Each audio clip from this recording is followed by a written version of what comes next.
અહીંયા તમને માર્બલની વસ્તુઓ, લાકડાના હેન્ડીક્રાફ્ટ અને ઘર સજાવટની વસ્તુઓ અહીંથી તમને મળી રહેશે. રાજસ્થાની કારીગરોના સુંદર હસ્તકલાના ઉત્પાદનો પણ તમને અહીંયા આ ચાંદપોલમાંથી મળી રહેશે મિત્રો. ત્યાર પછીની બજાર જે તમે અહીંયા જોવા મળશે એ છે કિશનપોલ બજાર.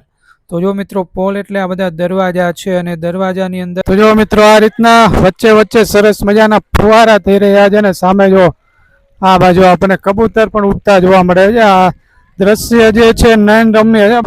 તો જો મિત્રો, વાતાવરણ પણ એવું થઈ ગયું છે ખુશનુમા, જોરદાર. અત્યારે આ બાજુથી પવન જોરદાર ફૂંકાઈ રહ્યો છે અને વાદળા જો માથે આવી ગયા છે. બાકી છે અત્યારે ઉનાળો મિત્રો. પધારજો મિત્રો, જો સરસ મજાનું છે. બાકી આવું બધું જો મારે ધ્રુવ છે આ બાજુ અને આ બાજુ ધ્રુવ છે, નમિતા છે. જો તો જો મિત્રો, તમે આગળના વિડીયોની અંદર આ આમેર ફોર્ટને એન્જોય કર્યો છે.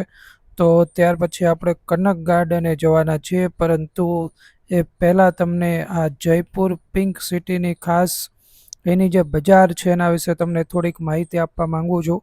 તો જો અહીંયા તમે જે જોઈ રહ્યા છો એ આખી બજાર છે મિત્રો, અને અહીંયા રાજસ્થાની હસ્તકળા, કપડાં, ઘરેણાં અને એની સ્થાનિક વસ્તુઓ જે છે એ સમગ્ર ભારતની અંદર પ્રસિદ્ધ છે.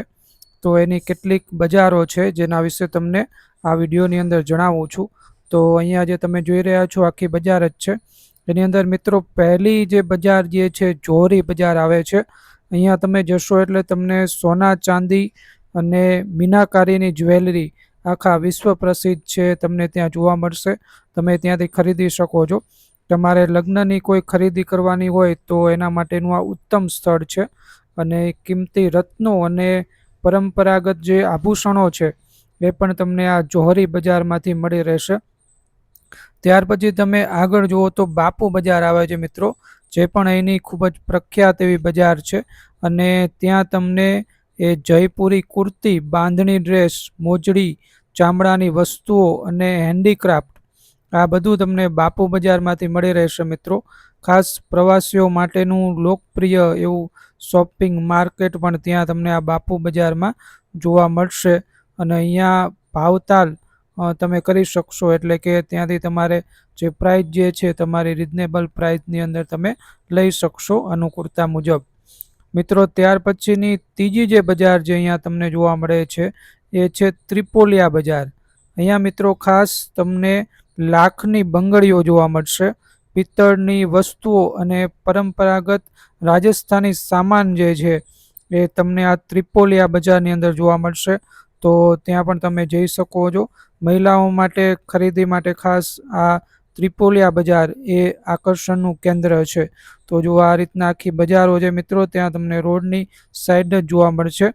એના પછીની આપણે જોઈએ બજાર તો એ છે ચાંદપોલ બજાર. મિત્રો અહીંયા તમને માર્બલની વસ્તુઓ, લાકડાના હેન્ડીક્રાફ્ટ અને ઘર સજાવટની વસ્તુઓ અહીંથી તમને મળી રહેશે. રાજસ્થાની કારીગરોના સુંદર હસ્તકલાના ઉત્પાદનો પણ તમને અહીંયા આ ચાંદપોલમાંથી મળી રહેશે મિત્રો. ત્યાર પછીની બજાર જે તમે અહીંયા જોવા મળશે એ છે કિશનપોલ બજાર. તો જો મિત્રો, પોલ એટલે આ બધા દરવાજા છે અને દરવાજાની અંદર ખાસ આ બધી બજારો છે. અહીંથી તમને કિશનપોલ બજારમાંથી તમને સાંગનેરી અને બાગરૂ પ્રિન્ટના કપડાં, હેન્ડલૂમ અને હસ્તકળા માટે અને કાપડ માટેનું આ શ્રેષ્ઠ સ્થળ છે મિત્રો. કિશનપોલ બજારની અંદર તમને અલગ અલગ કપડાઓ ત્યાંથી મળી રહેશે. તો ખાસ જયપુરમાંથી તમે આ બધી બજારની અંદર જઈ શકો છો. તો ચાલો આપણે જઈએ ગાર્ડન. નમસ્કાર મિત્રો, હું છું વિનોદ અને સ્વાગત છે તમારું મારી આ યુટ્યુબ ચેનલ ઉપર. તો જો મિત્રો, આપણે અત્યારે રાજસ્થાનની અંદર છીએ અને રાજસ્થાનની અંદર આપણે મિત્રો આમેરનો કિલ્લો જોયો છે. અને આમેરનો કિલ્લો જોયા બાદ આપણે આવી ગયા છીએ આ ગાર્ડનની અંદર મિત્રો. જો આ રીતનું છે અને ગાર્ડનનું નામ છે મિત્રો કનક ગાર્ડન. તો જો તમને બતાવી દઉં, આખું સરસ મજાના ફુવારા અહીં થઈ રહ્યા છે જો, અને સરસ મજાનું મ્યુઝિક પણ ધીમું ધીમું વાગી રહ્યું છે. તો જો કોપીરાઇટ ન આવે એટલે આપણે તમને એ બાજુ નથી, બાકી જો સરસ મજાનું મ્યુઝિક એ સંભળાઈ રહ્યું છે. અને જો એની છત્રીઓ, ખાસ આ રાજસ્થાનની છત્રીઓ મિત્રો, ખાસ એ અદ્ભુત કારીગરી છે. તમે કોઈ પણ મહેલની અંદર જશો તો આ છત્રી તમને જોવા મળશે. અને જે મિત્રો આગળ ચાલો બન્યા રહો, આના વિશે પૂરી માહિતી તમને આપું છું. ચાલો. તો જો મિત્રો આ રીતના વચ્ચે વચ્ચે સરસ મજાના ફુવારા થઈ રહ્યા છે ને સામે જો આ બાજુ આપણને કબૂતર પણ ઉડતા જોવા મળે છે. આ દ્રશ્ય જે છે નયન રમ્ય છે, બાકી ગમી જાય એવો ગાર્ડન છે. તો તમને રેકમેન્ડ કરીશ કે તમે જો આ બાજુ આવતા હોય ને મિત્રો, આમેરના કિલ્લા બાજુ, તો ચોક્કસથી આની મુલાકાત લેવાનું ભૂલતા નહીં, કારણ કે સરસ મજાનો આ ગાર્ડન છે, કનક ગાર્ડન. અને જો વચ્ચે વચ્ચે આવી કંઈક છત્રીઓ ને એવું બધું છે. બાકી ચાલો જઈએ આગળ અને બતાવું.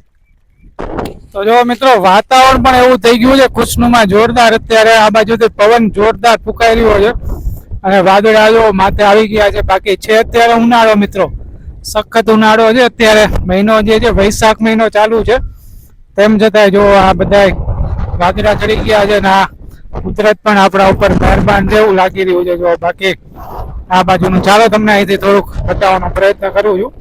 જો અમે જયપુરી ખજાના લીધું છે, બેંગલ્સ, જયપુરી બેંગલ્સ ત્યાં મળે છે, બધી હેન્ડીક્રાફ્ટ ને એ બધી જ્વેલરી. તો જો એવું બધું છે, અંદર આવશો તો એ પણ મળશે. બાકી જો આવું છે બધું.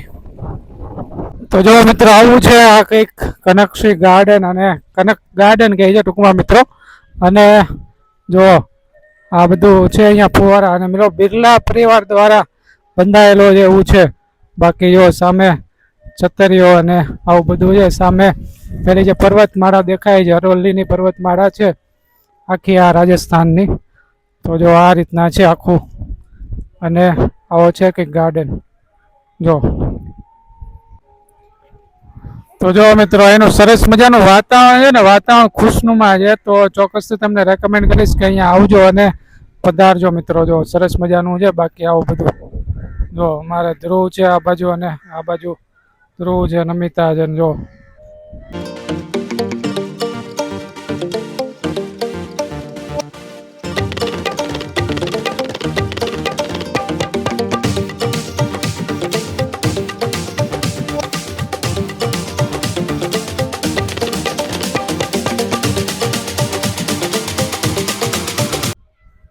તો મિત્રો આવો છે કંઈક આ મુગલ ત્યાં ગાર્ડન, અને આનું નામ છે કનક ગાર્ડન. તો મિત્રો ચોક્કસથી આપ અહીં આવી શકો છો. અને વિડીયો આપને ગમ્યો હોય તો વિડીયોને એક લાઇક કરી દેજો. ચેનલ ઉપર ન હોય તો ચેનલને સબસ્ક્રાઈબ કરી દેજો. અને ખાસ મિત્રો બેલ આઇકન દબાવવાનું ભૂલતા નહીં. મળે છે મિત્રો નવા લોકેશન સાથે, નવી માહિતી સાથે. ત્યાં સુધી આવજો. જય હિન્દ, જય ભારત. ચેનલને સબસ્ક્રાઈબ કરતા આવજો. Thank you, thanks for your time. જય હિન્દ, જય ભારત. મળીએ મિત્રો.